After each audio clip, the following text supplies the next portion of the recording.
as we gently come out of meditative consciousness,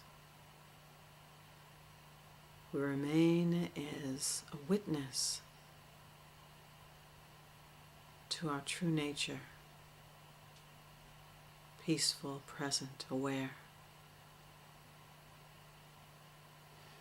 open.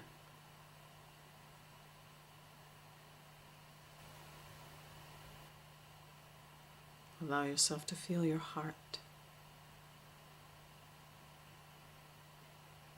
Let this peace fill your heart. As we begin to work with loving kindness, we feel that first in our own heart, directed to our own self. And from there, we allow it to flow out to the world. We wish happiness for all beings everywhere, peace for all beings everywhere. We affirm that we can maintain awareness of our true nature at all times. And if at any time we falter, we breathe. We stop still and breathe. Whenever we begin to forget our own magnificence, our divinity, and our ability to rise above all circumstances, we just breathe and remember. Take a moment in gratitude. Whatever you're feeling grateful for, I'm feeling grateful for this present moment and now. Let's seal our time of meditation by chanting Om, the sacred sound.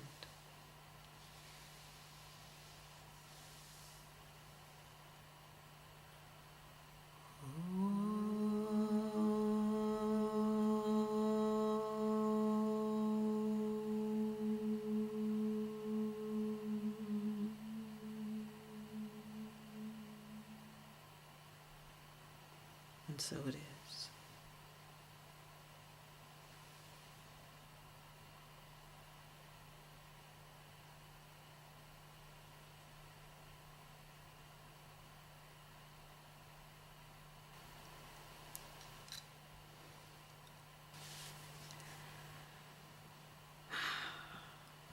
Today I am thinking about meditation as a practice. I'm always thinking about meditation as a practice. It's what I do. But I'm thinking about unpacking it,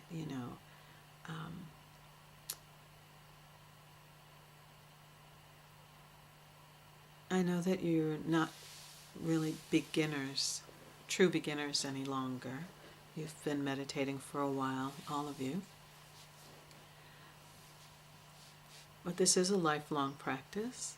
So, in some respects, we're always beginners, and hopefully we're always beginners in a way. That we bring fresh beginner's mind to our practice, always. And I like to refresh that mind as often as possible, to think about, each component of the practice, how we've evolved in it or not. Where are our stuck places, if we have any, and what can we do to move through them? Any questions about the practice? I recall when working with my teacher, and she would say, listen within. For a long time I had no idea what she was talking about. No idea how to do that. And the information given was minimal. Just listen within the ear. I'm like, I don't know how to do that. It took me quite some time to be able to do that. And now, it's changed everything to be able to do that, because I can go much more deeply within. That is my go-to practice for turning within. If anybody wants to know what I learned about that, I can tell you. But so that's an example of something that could just be like a subtle hindrance in your practice. I thought, well, I'll figure it out eventually. But finally, I asked. And I said, I don't get the whole listening within thing. When you're listening, normally there's something to listen to, right? And I couldn't hear anything within. I thought, okay, if I'm not listening outside, what am I listening to? So that was a whole evolution of listening to the kind of electrical sounds within the body, or the buzzing in the ear, or whatever it is we hear inside, and then being able to go beyond to the source of that sound was another cryptic message for me. I was like, what? The source of sound. Oh, the source of sound. So I had to unpack that for myself and do a little study about Om and the symbolism around the Om vibration as the first impulse in the manifestation of creation and vibration, and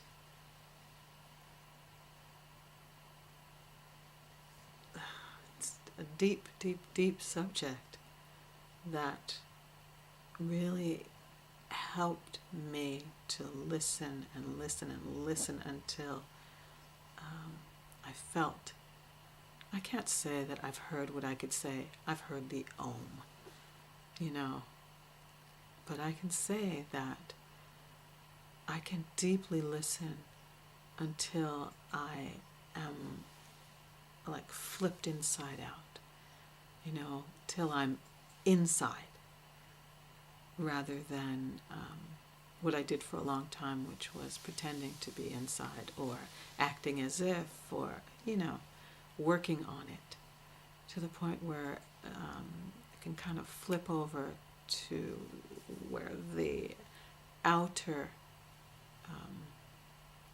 happenings are no longer a concern or an interest or even an awareness. And listening within really took me there.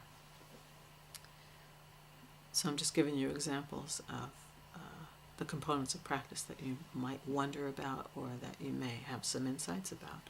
I'd love to hear about.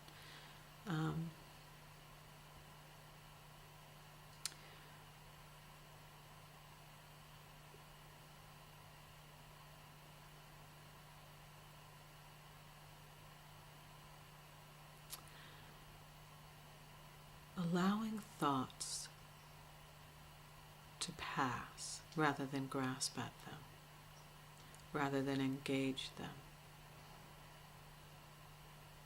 A challenge as well, yes?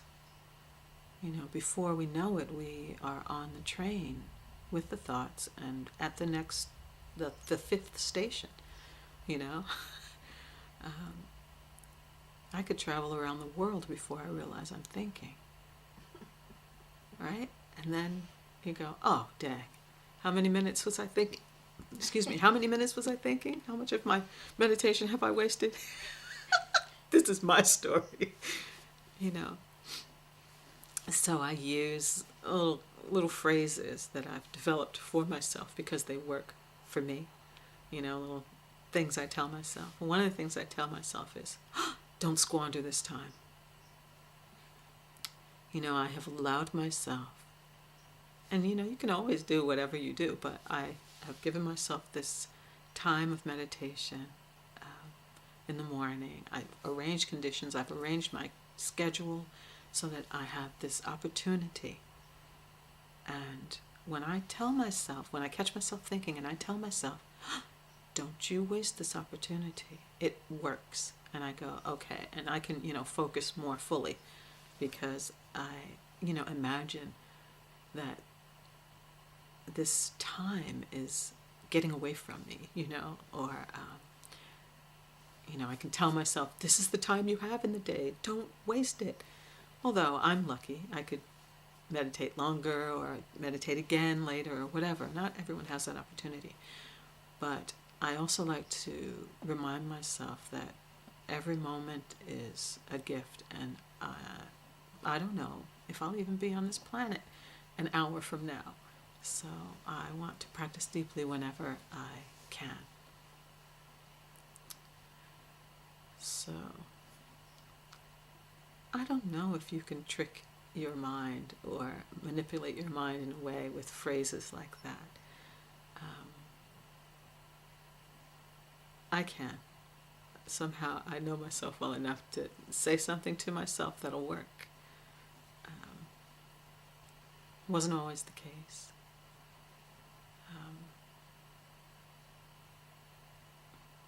Let's see, what else do I want to tell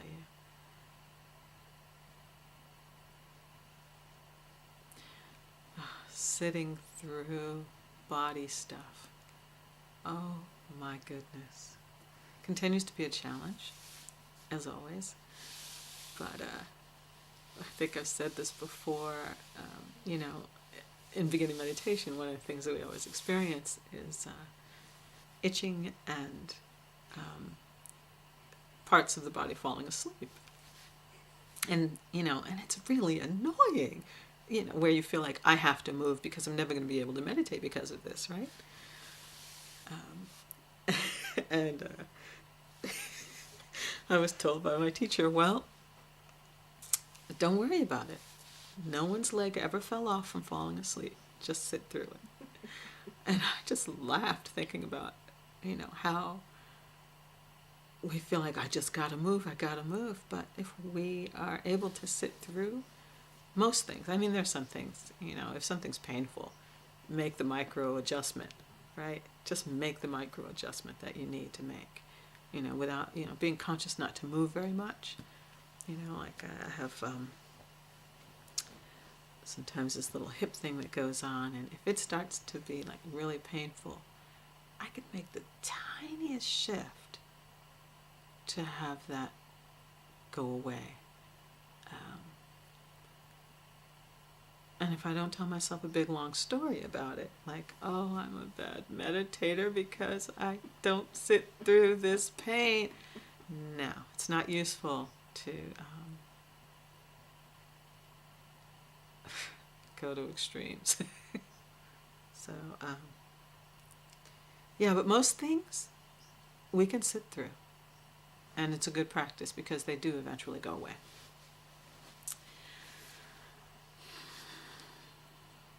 I have many metaphors I use to help me get where I want to be in meditation. Often I use the ocean of consciousness, I call it, where I use my breath to imagine. It's like I'm imagining the entire cosmos, right? And there is a movement of energy that I am sort of imagining. It's not really a vision, but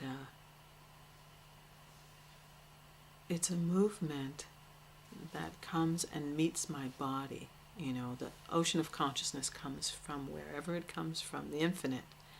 And on the in-breath, it meets my body. And in that moment, I envision the creation of everything and me.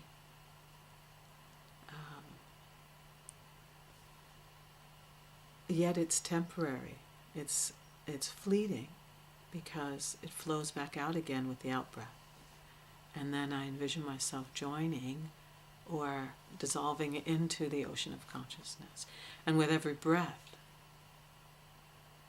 this is the movement of creation and dissolution, and that I am just, a small part of that happens just as the wave breaks and then it just flows back out and dissolves again. That takes me to a really deep place. I don't have to do it for very long. It's just a little story I tell myself that releases this attachment that I have to me, mine, this, that. thinking, hungry. All the stories we tell ourselves about why we're not meditating. So you can develop your own, or you may already have your own, and I really would like to hear from you about what you've learned about yourself and your practice, and how you help yourself in your practice, or how you'd like to help yourself in your practice. So, I just want to see if there's anything else I want to tell you before we get to sharing. Yes, a little bit about my meditation space. So,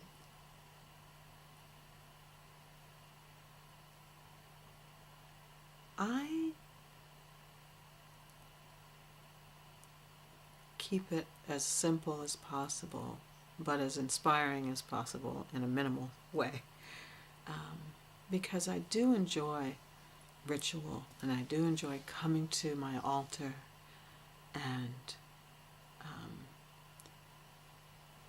clearing the altar and sweeping away any dust or anything. And I have my vows of practice that I've taken on my altar. I have my teacher, my teacher's teacher, and my teacher's teacher's teacher on my altar. And I have a bell that I ring when I'm complete with meditation on my altar. It helps me to feel, I don't know, it's my little ritual thing. I ring the bell and I imagine that it's ringing, across the universe, and it symbolizes awakening for me. I used to have images of deities on my altar because I was inspired by the attributes of the deities, and it really awakened those attributes in me. And they're beautiful, actually, just gorgeous. So they're beautiful to see, and then it got to be too much. It felt like clutter for me. Beautiful clutter, but it got my mind engaged too much before meditation. So I simplified everything.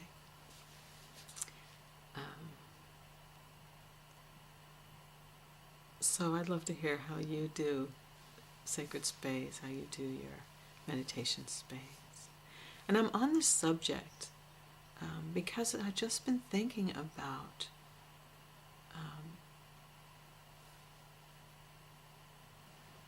the whys, W-H-Ys, why meditation even works. I think about, what we do, we focus, we try to subdue the random thoughts and, all this stuff. And then once we get focused and once the thoughts are settled, that magical thing that happens, it's just so fascinating to me that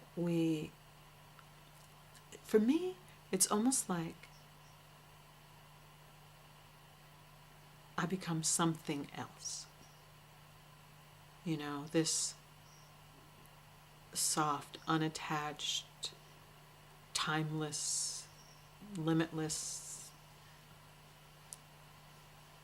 thing that is almost not even a human being anymore. You know what I mean? It's just fascinating that I can sit still and that thing happens that transforms me, the me that comes out of meditation, in such a profound way. You couldn't imagine this before you knew about meditation. You could not imagine that something like this could happen, that you could sit down and be quiet and you'd change. And it's permanent change, right? I mean, the more we do it, the more, more change happens. But who would have thought that you could do that? Anyway, that's me. I'm still fascinated by it to this day. 20 years, 25 years later, I'm still going, wow, what is this thing? This meditation thing, it just works. And I don't have to go get anything. I don't have to buy any special cushion, although I did. I don't, I don't have to do anything but learn how to do it. Anyway, fascinated by it always. So I'd like to hear from you. I thought I'd keep it on, a practical level today, because that's where I'm at. So you get to be where I'm at. So please share whenever you're ready.